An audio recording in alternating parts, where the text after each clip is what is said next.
This week, Ken Dortzbach, a Midwesterner who lived and worked in Europe for many years, talks about the setting of his book, Finding Hemingway. Well, you have so many different cultures that have come through Spain and left their mark. So you get a lot of these different influences that all kind of combine together and makes for a fascinating experience.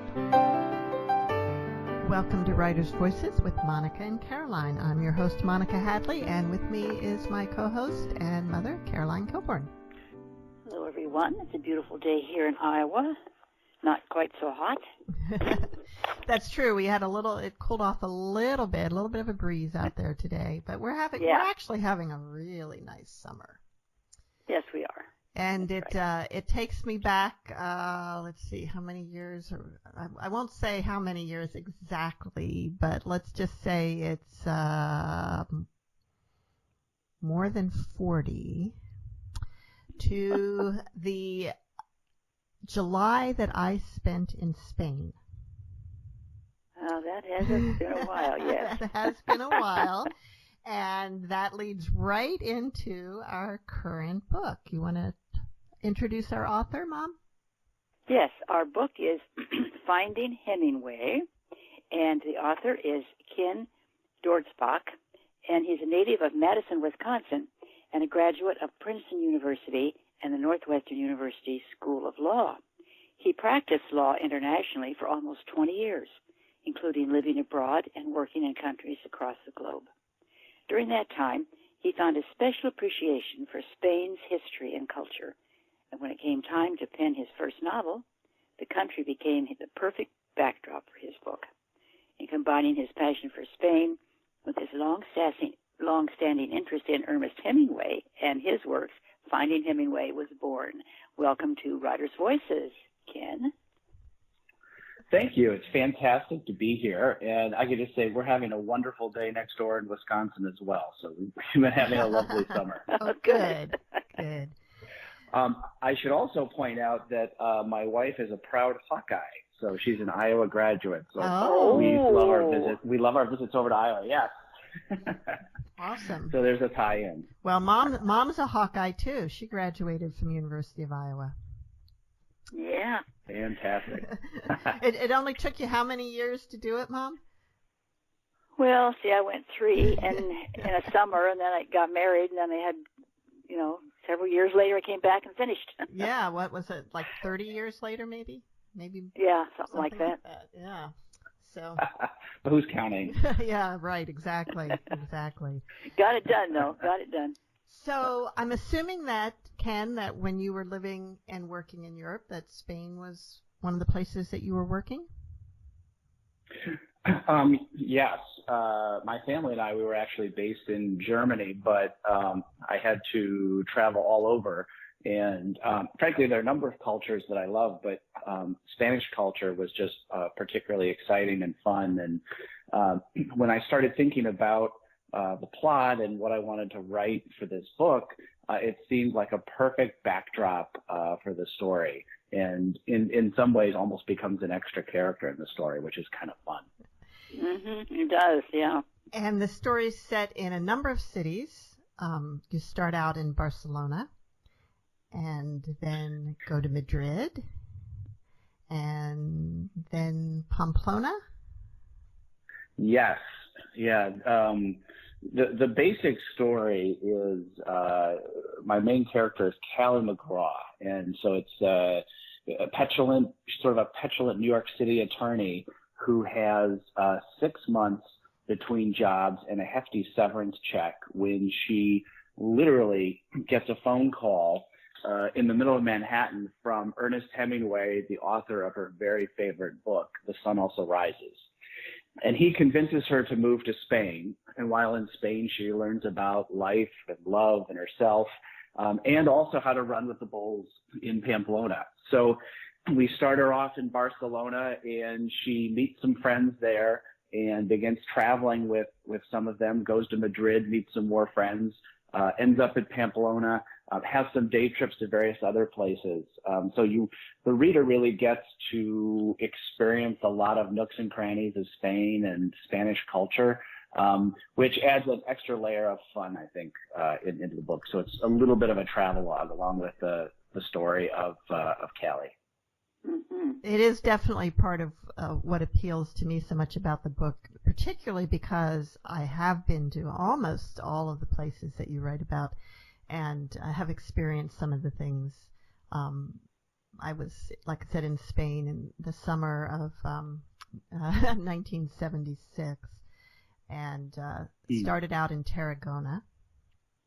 Did a day trip up to Barcelona. I mean, we'll talk about that a little bit when we get into talking a little bit more about the plot of the book, and then Madrid. So mostly I was and from Madrid we did side trips to Segovia, Avila, and Toledo. And then, let's see, 2000 and something, 6 maybe, I was there with my daughter and her boyfriend who was a native Spanish speaker, so that helped. And we started out in Malaga down on the south, and then up to Seville, Sevilla, and what's the name of where the Alhambra is? Now that's escaping me the name of the city, but that's my very favorite place in Spain, and then Madrid. And so that was a little more recently, so I have some recent experience with it too. Do you have a very favorite city in Spain? Well, I mean, there are aspects of each city that I enjoy. I love in Barcelona, Las Ramblas, the major boulevard that leads down to the sea. And I also love the medieval quarter where you can go around and you see these marvelous old buildings. And it's just a fantastic environment. And Barcelona, while it's Spanish, it also traditionally has kind of felt more European, I think. And I don't know if that's because it's on the Mediterranean or the outside influences, but it's had a slightly different, I guess, flavor to it. Whereas Madrid, often people consider that to be more traditionally Spanish. You know, it's inland and a little bit farther away from the outside influences, although I think Madrid has been evolving and there's just magnificent art and culture there as well. And, you know, the third place where the book takes place, Pamplona up in the north, I mean, that's also fantastic. I mean, you don't have the major cities, but you have, you know, different cultural influences, and it's just, it's really, even though Spain itself is not a physically large city, you get a lot of diversity inside of it. So it's kind of fun to sample all over. It's great that you were able to see all different parts of it. I know. And I remembered the city that the Alhambra is in. It's Granada. And, oh, yeah. Yes. So Alhambra is the Moorish palace there in Granada. And my daughter and I went there on a very, very hot day in July, and it was so cool and peaceful in this palace, and so beautiful. It's like literally one of my favorite places on earth. I'd go back there in a heartbeat. Well, you have so many different cultures that have come through Spain and left their mark. So it's a European country, but in some ways it's closer to North Africa. I mean, when you think about it, in the across from Gibraltar, it's hardly anything at all. So you get a lot of these different influences that all kind of combine together, and which makes for a fascinating experience. Right. The only time I've ever been on the African continent was taking a ferry over from the southern tip of Spain for a day trip to Morocco. You know, it really is close. It is. Well, when you think about it, because the border between Spain and France, you've got the Pyrenees Mountains, and even though you could make it by land, it's quite a barrier, and it's actually in some ways, I mean, there's French-Spanish influence across the border, but in some ways you almost have that. It was easier to get to Spain from North Africa, and so you can see that reflected in the culture some, which is interesting. Absolutely. Now I understand the attraction of Spain and why you chose to set your novel there. What brought you to be such a fan of Hemingway, or are you a fan of Hemingway, or is that just that your character is a fan of Hemingway? Well, I am a fan of Hemingway. He's a fascinating individual. He is enigmatic and lived quite a life. And his books obviously are interesting. I remember reading The Sun Also Rises many years ago, and it just kind of stayed with me. And so I thought about what my character was going through and some of her detachment from the world, if you will, at least emotionally. And I saw some similarities with some of the detachment, you could say, with some of the characters in The Sun Also Rises. And also, I should mention, the book The Sun Also Rises plays an important role in Callie McGraw's life. And for a lot of us, we have special books that, may have played a role in our lives, or a special genre or something like that. So I kind of wanted to roll that all up into one. And so she, and this kind of evolves during the story, but you can see that the role of the book plays in her life, and the concept of escape. This is no spoilers or anything, but the concept of escape, and helps her deal with some of the challenges she had as a young person and growing up in her life. And so the book grew to have great significance. Ernest Hemingway called, that obviously that got her attention. And it's kind of funny because we talk about Ernest Hemingway. One of the, I guess this subgenre is referred to as magical realism, which is basically, it's as if your book were 99% realistic and maybe 1% fairy tale. So in this case, a deceased Nobel Prize laureate, Pulitzer Prize winning author calls up my main character on her cell phone in the middle of Manhattan, gets her to move to Spain, and becomes her life coach for 6 months. So it's not so realistic. But it's fun. It's very fun. What made you want to write magical realism? Why not just write a story about a woman who's inspired by Hemingway and goes to Spain to see the parts of the country that he wrote about? Well, that's a good question. This is the first book I've published, but it's not the first book I've written. The first book I wrote was a thriller. And I have to tell you, the book was terrible. I refer to it, like a lot of authors, the first book may not always be the best one, but I refer to it as the thriller that wasn't thrilling. And I wrote it, cover to cover, and I just looked at it. It really wasn't very good. And for my second book, I wanted to do something completely different. And so I started thinking about a story of personal growth and development. And it just so happened that the protagonist, I thought the story worked better if the protagonist were a woman. And I just started piecing it together, and one thing led to the next. And it was kind of funny because I was deep into the project, and I needed to figure out what genre I was writing in, because I hadn't really given it much thought. I was focusing more on the story. And so I looked it up and realized that this was squarely in women's fiction. And I was thinking, well, as a guy, there aren't a lot of guys writing women's fiction, but I just really loved where the story was going. And so I decided, you just have to own it and keep going. And I laid in this whimsical element of Ernest Hemingway, where it just kind of gives you pause and makes you think about what's going on, and just adds that extra layer of fun for the reader. And it just sort of happened by accident, if you will. So you didn't set out to write from a female point of view. No, and it's not real. And it's not a book where I guess some authors tell people, what to think or what they think, and this is more a book of just telling a good story and following along Callie McGraw as she bounces from good things that happen, bad things that happen, and just try to make the story as real as possible, so that, by the end of the book, you find yourself really rooting for Callie and hoping that she, is successful in the end. Well, along the way, there's some times where she seems like kind of a jerk. Well, there is some emotional development. Most characters, it's not very interesting if every character has it all put together at the very beginning, That because is then there true. wouldn't be any growth or development, right? Yeah. So, what fun would that be? That'd be kind of a boring story. So she's 30-something years old, and she's had a lot of professional success, but she hasn't had a lot of serious relationships and isn't comfortable making herself emotionally vulnerable.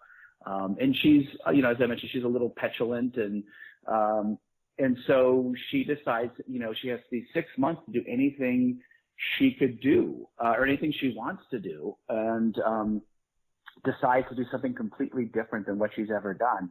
And it's kind of an interesting thought experiment for readers too. I mean, to put yourself in that position where, let's just say you have 6 months where you could do anything you want to do. And let's say you're not rich, but you have plenty of money to do something. And hypothetically speaking, you don't have any, let's say, family limitations or anything. So you could do anything you wanted to do for 6 months. And, you ask yourself, what would you want to do? In Callie's case, of course, she gets a phone call from Ernest Hemingway, but she decides to go to Spain. And the break with her traditional office lawyer job, and she loves practicing law, and she's going to go back to a job at the end of the 6 months. So she knows she has this lifeline, but she has this opportunity to do something completely different and wild. And she ends up growing and learning and developing in the process. I think a lot of people have that fantasy of having, just being able to go do something different for a short time and then return to real life. And if you were in that situation, what would you do? Or maybe you have been in that situation. I don't know if I've been in that specific situation. I certainly haven't had a Nobel Prize laureate, deceased Nobel Prize laureate call me on the phone. So. No. No. But I do think that I have loved experiencing travel and different cultures, whether backpacking around Europe or traveling around Europe in different capacities, or even to different countries like China or India or things like that, and getting off the beaten path into places where people haven't been before, or Americans haven't been before, let's say, and just seeing things that people haven't seen.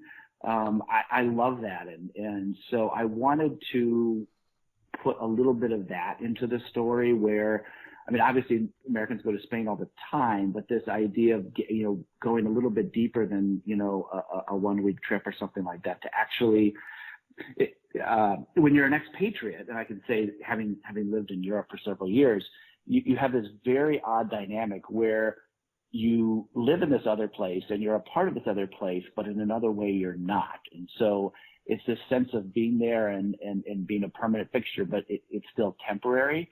And that's one of the things that I kind of bring through in the book, because, Callie has this moment to basically hit the pause button in her life and think about what it is she wants to do and be, and how she wants to interact with people.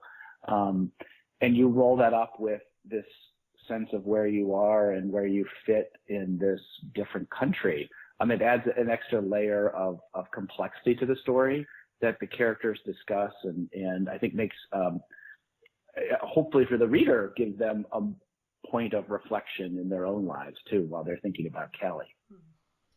You're listening to Writers' Voices with Monica and Caroline, and our guest today is Ken Dortzbach, author of Finding Hemingway. I was interested in that, what do they call it, running with the bulls? Is that what they call it?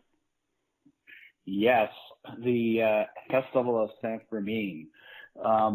This is a magnificent experience. The festival, they're not running it this they're pausing it this year, but normally in early July they'll have it's about a 10-day festival.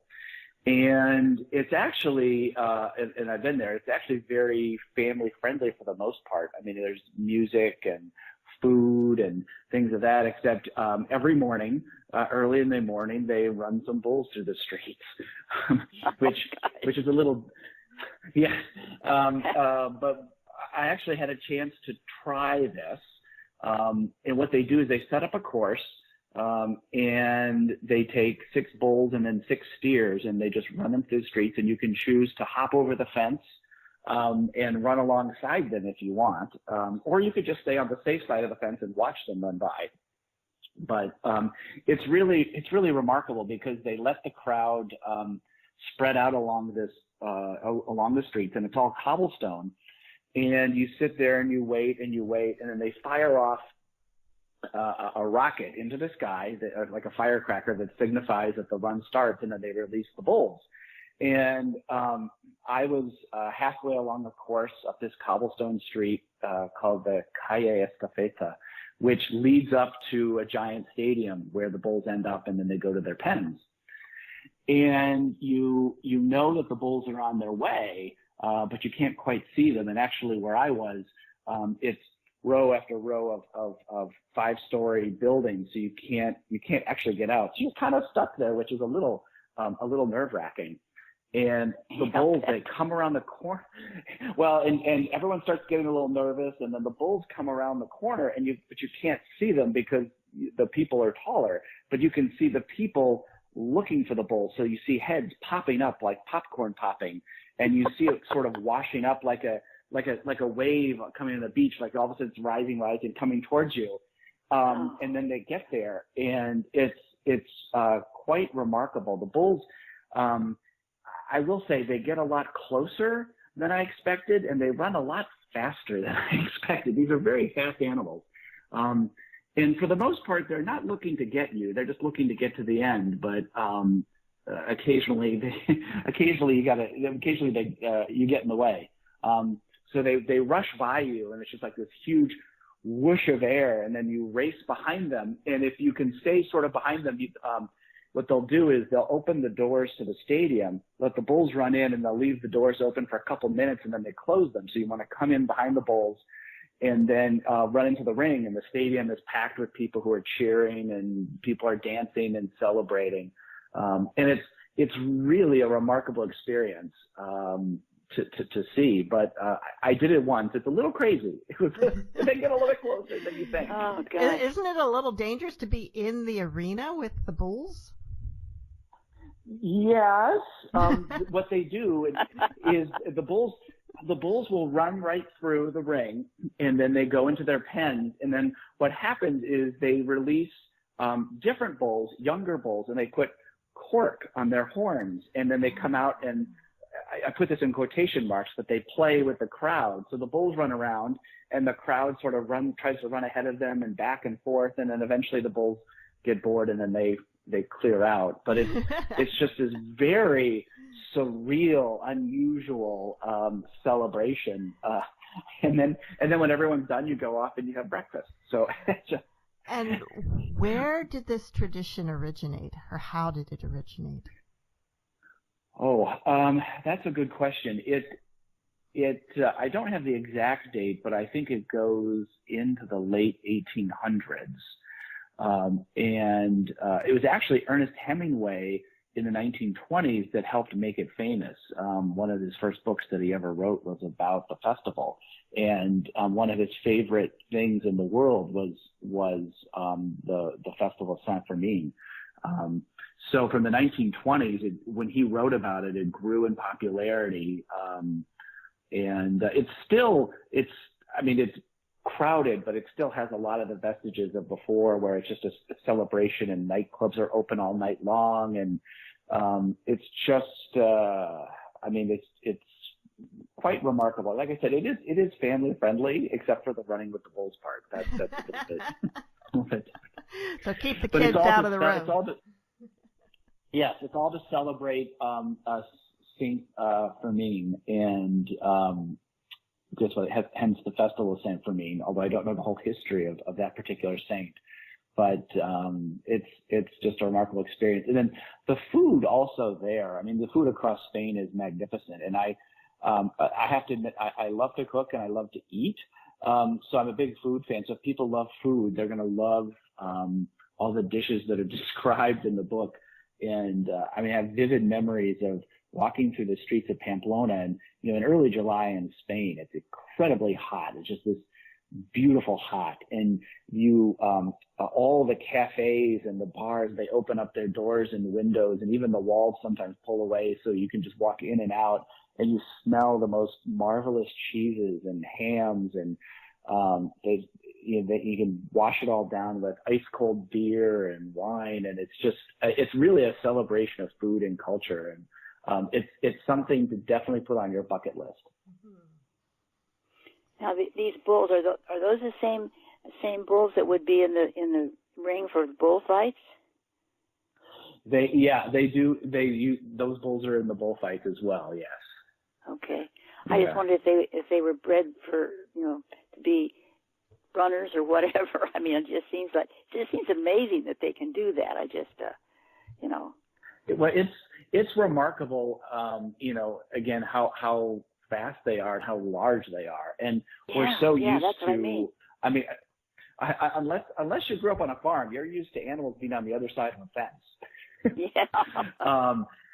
And to see these animals, they're just magnificent creatures, and they have such a special place in Spanish culture. And that's why we had fun with the cover of the book, putting the Spanish bull on a wine bottle, and it was rather playful. So yeah, right. It's a good cover.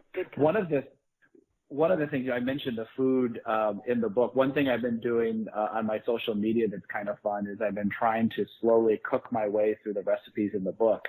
I don't know if you remember the book Julie and Julia, where the character cooks her way through Julia Child's cookbook. It's a little bit like that, except I'm not such a good cook, but I've been posting some of my attempts at some of the recipes that the characters actually eat in the book. So, for example, fried chorizo with fresh herbs, and I made patatas bravas, which is sort of like, which you can, in my recipe, you can make it in the oven, which is like kind of like fried potatoes, but then you have this magnificent garlic mayonnaise on it, and this brava sauce that is basically like ketchup on steroids with paprika and vinegar and all kinds of things like that. I think I also made a black olive and rosemary crumble that you could put on various dishes. So I tried to have a little bit of fun with it because, like I said, I love food, love to cook. I'm not a great cook. I thought about maybe doing a YouTube channel, but then I realized some people who'd be watching might actually know how to cook, and if they watched me, they may actually get worse. You're listening to Writers' Voices with Monica and Caroline, and our guest today is Ken Dortzbach, author of Finding Hemingway. Ken, would you read a little bit from the book? Sure, I'd be happy to. I'm going to start from the beginning. And chapter 1 is called Two Calls, and it starts. See that woman over there, the one lounging around in yoga pants and a university sweatshirt in the middle of the day? That's me, Callie McGraw, an unemployed 30-something with a law degree from an Ivy League institution. I won't mention my school's name because I don't want to brag, but it rhymes with snail. Perhaps it's misleading to say I'm unemployed, but I'm definitely between jobs, and I was definitely fired. Laid off is the nicer term. Pretty much everyone in my department was laid off after the acquisition, which is too bad for the folks who took over because I'm a darn good lawyer. Darn good lawyer who could find another position anywhere. Straight out of law school, I became a hotshot young corporate attorney at a hotshot New York law firm.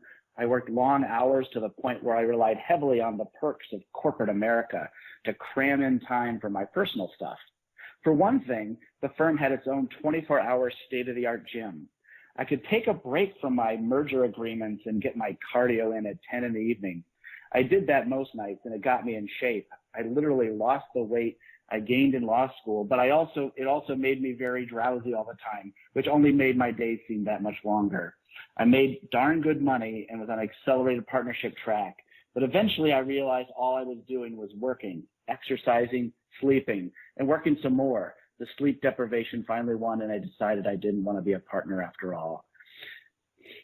My severance package wasn't enough to make me rich, but it was a lot of money, enough to fund a job search for a while, even in New York, without touching my savings. That was a smart move on the company's part, because if you're going to axe the lawyers, you better make us happy enough so we won't sue. Because trust me, I know how to sue. The money softened the blow, but the sting was still there, which brings me back to my yoga pants. keeping company with the empty box of Pop-Tarts on my kitchen island and the mostly empty pot of coffee next to it. My breakfast of unemployed champions. To put it mildly, I was bored, listless, but not the sort of bored I actually wanted, where I wanted to actually do anything about it. The sort of bored where the only cure is doing a whole lot of nothing. The nothing I was doing was watching The Sun Also Rises, the movie version of my favorite book. For a film made in the 1950s, I guess it came close enough to the novel, but at the same time, it wasn't what the Spain Hemingway had crafted, the Spain that had rescued me time and time again over the years. I was midway through the film when my smartphone rang. I jumped. I thought I'd put the darn thing on silent mode because I've always hated being interrupted in the middle of a movie. I snatched my phone from the coffee table and was about to hit ignore when I noticed the caller info. It was Matt from my law school days. Matt, who I hadn't talked to in 2 years and never at 11 on a weekday morning. The timing was intriguing enough for me to pause the film.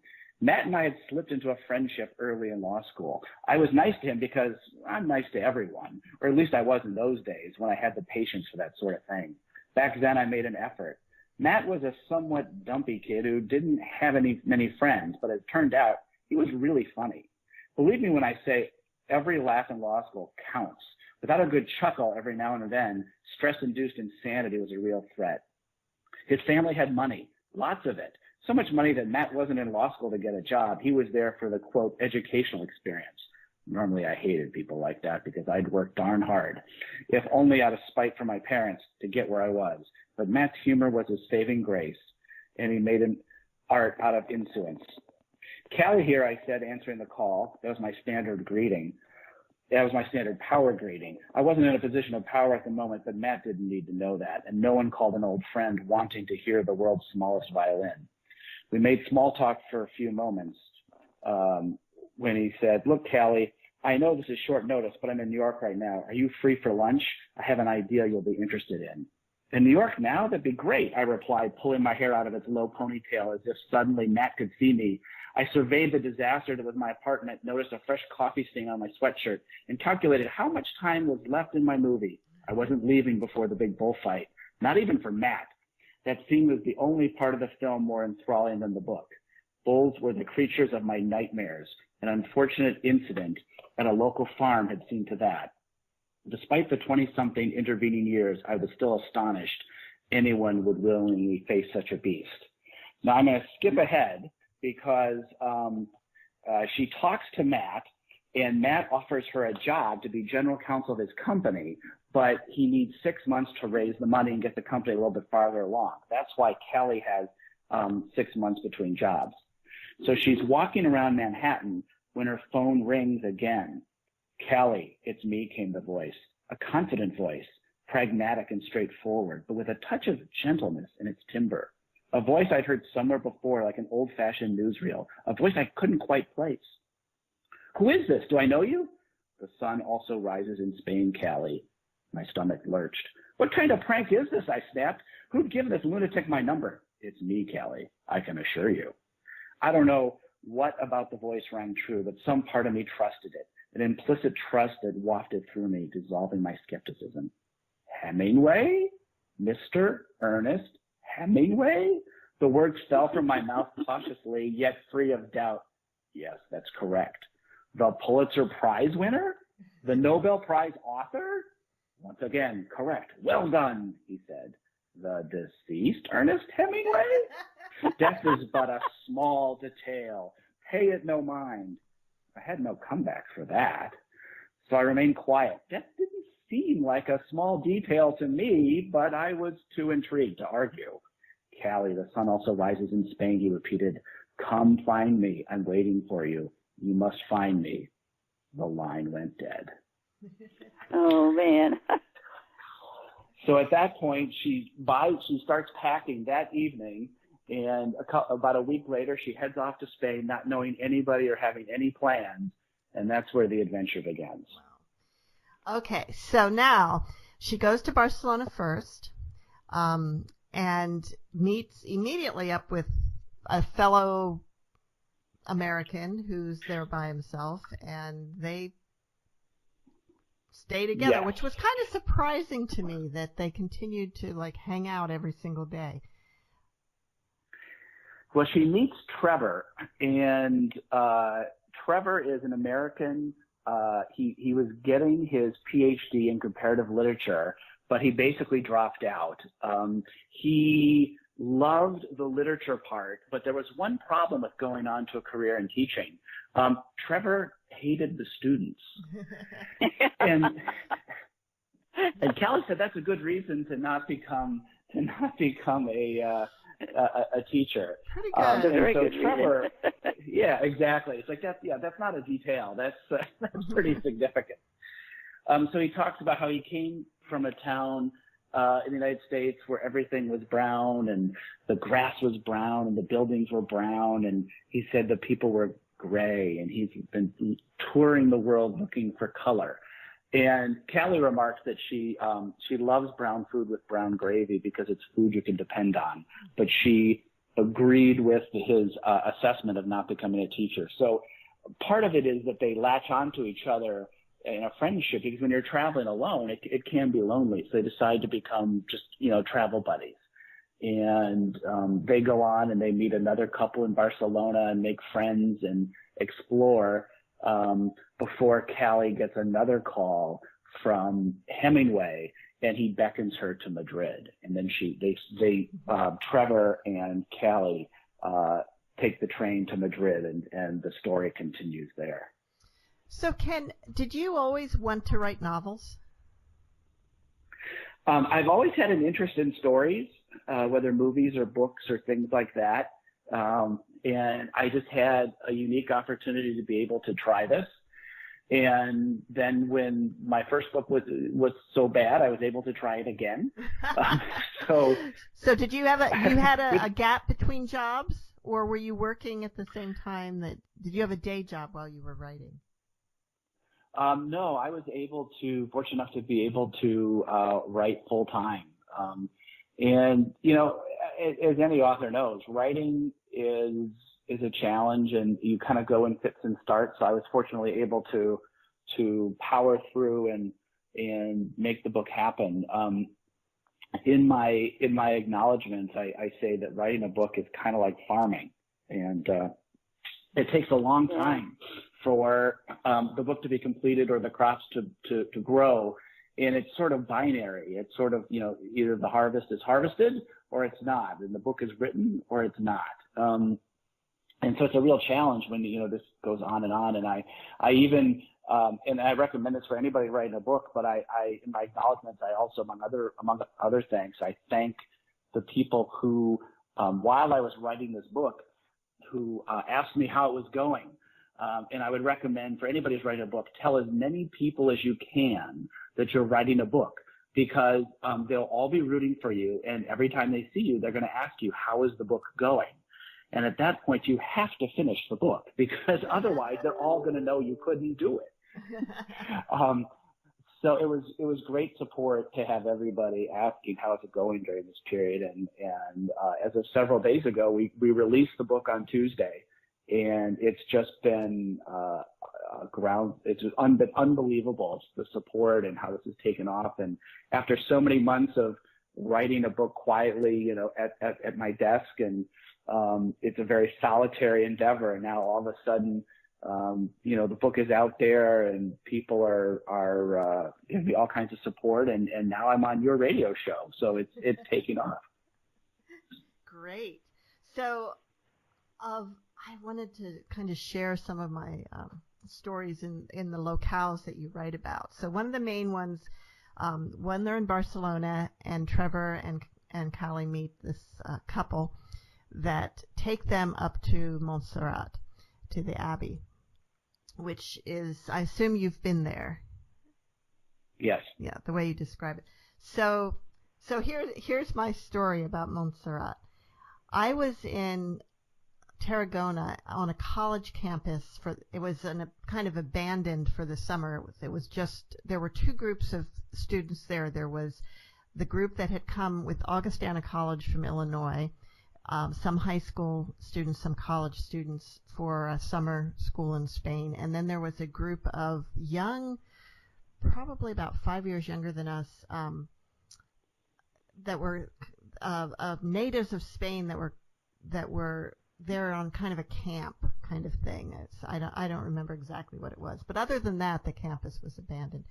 And we were able to come and go pretty much as we pleased because we were in the college. Even though I had just graduated from high school, I was 17, but we were in the college group, so we had no restrictions, essentially, except that if you didn't get home, back to the campus before the gates closed at night, you were locked out, which, I really didn't want to have happen. But and we had to show up for class every day. But other than that, we were pretty much on our own. So my two friends and I decided to take a train trip up to Barcelona. And one of the main things we wanted to do was to go to Montserrat.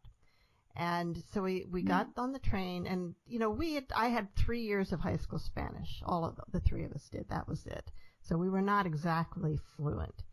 So we get to Barcelona. And our train comes into a station that is not the station that the train to Montserrat leaves from. And we weren't quite sure how to make the connection. And it didn't look that far on the map to walk to the station for the train to Montserrat. So we decided to walk it, and we got there right after the last train for the day left. So we obviously did not make it to Montserrat. But there we are in Barcelona. So what are we going to do in Barcelona? We decided to go see a movie. So we went to see The Sound of Music with in Spanish. With let's see, it was in Spanish, and I'm trying to think if there were subtitles too. But anyway, so that was kind of fun. And then we had to walk clear back to the other station to get our train back to Tarragona, and we got on the wrong train. And you actually write a little bit about this. We got on the express train, and we had tickets for the slow train. Oh. Not good. Not good. So we're like halfway there, and when the conductor comes, or I don't remember how far along, and the conductor comes along, and he starts yelling at us, and we have no idea what he's saying. It's like, and finally we figure out we have the wrong tickets. So they made, and we did not have a lot of money. This was pre-ATM. It's like whatever money you had is what you had, and if you ran out, tough luck, that was it. But we had to buy. They didn't give us credit for the tickets. We didn't just pay the difference. We had to buy the entire express ticket, which we really didn't have the money for. But we did make it back to Tarragona. So the story has a happy ending. The story has a happy ending, yes, but I still haven't ever gone to Montserrat, so I really would love to see it, especially after reading your description. Do you want to tell us a little bit about what Montserrat is? Well, I don't remember when the abbey was created, but it's basically an entire complex that is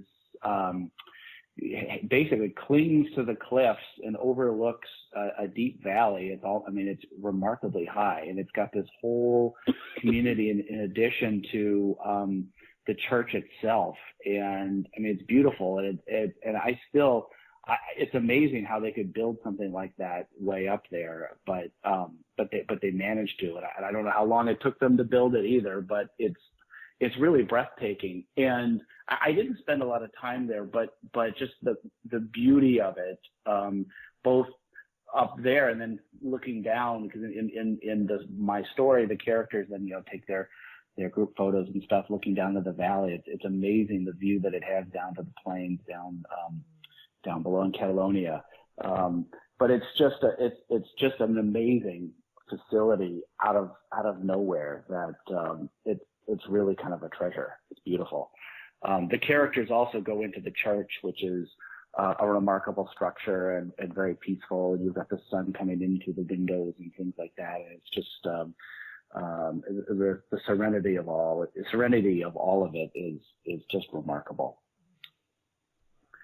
But that's part of the book too. Is it's fun just to as the reader follows the story, you get to see these different places in Spain, and you get to eat these different dishes, and just see different parts of the culture, whether it's dance or art or theater.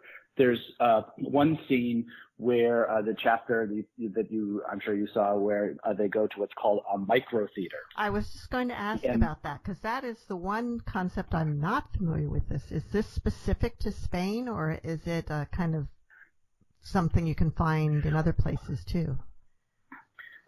It started in Madrid, but it is spread around Latin America. So you'll see it around Spain. You'll see it in South America. Last time I checked, there was a micro theater in Miami as well.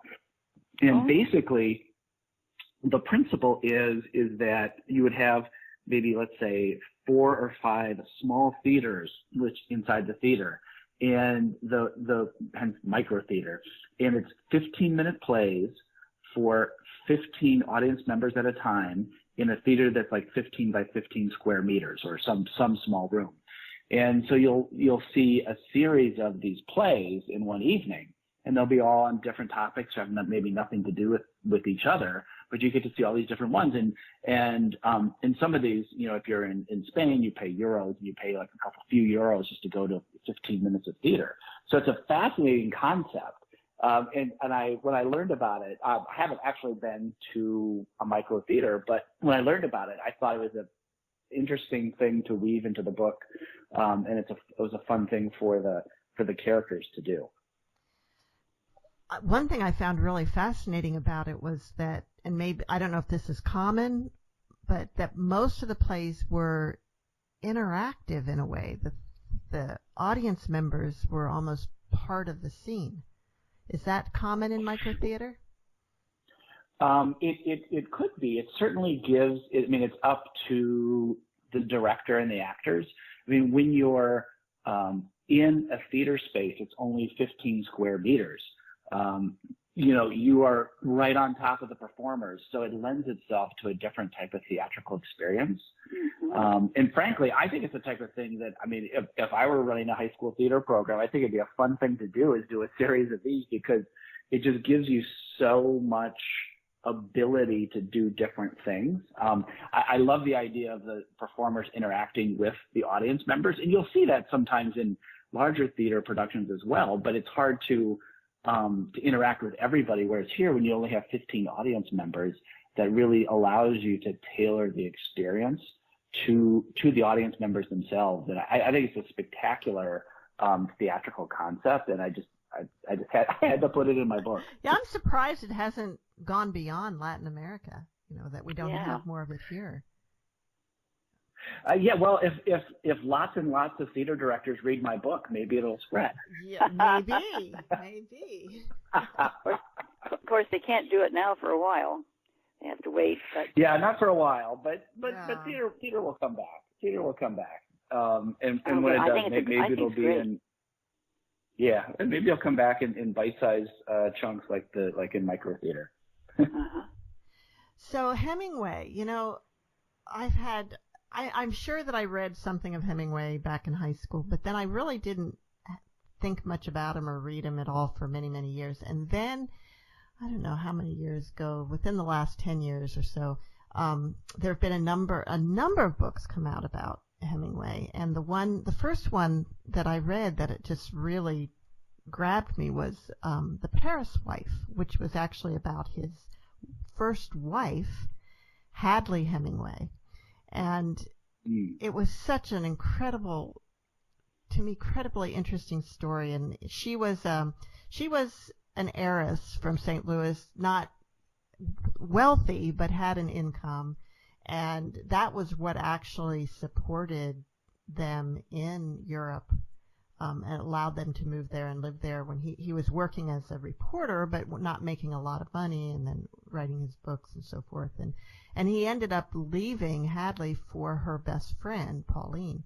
And so that whole story of how that happened, I found really, really interesting. Well, that's not very nice. I know.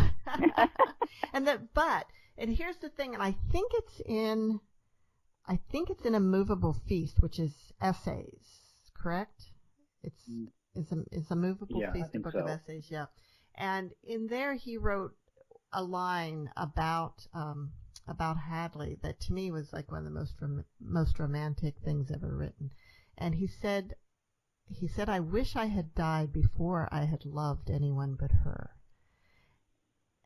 Which, he was expressing some regret at their, at it having ended, but he's also saying, I did go on to love other women, but I just feel, but I really did love her. And, I found that really, really fascinating. And in that book, she's, goes with him to Spain, at one point, and, I think it's with the book The Sun Also Rises was kind of written about. It was based on a real trip that he took with friends and other people, expats that he met in Spain, and it was based on some real people, which did not endear him necessarily to the people he was writing about. They don't come off looking very good. Okay. Well, I can tell you, nobody I know is in my novel, so I'm safe on that front. That's good. That's good.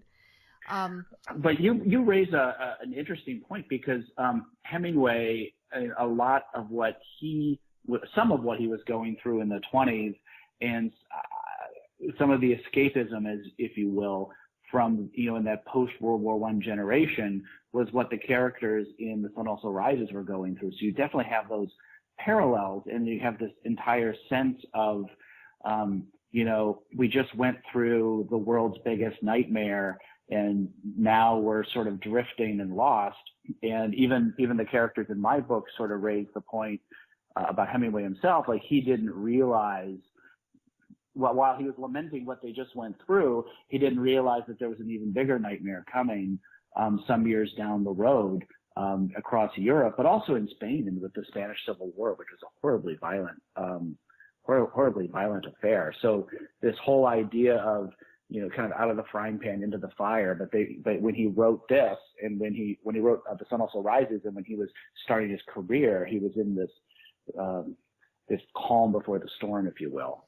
But didn't he also have some involvement with the Spanish Civil War?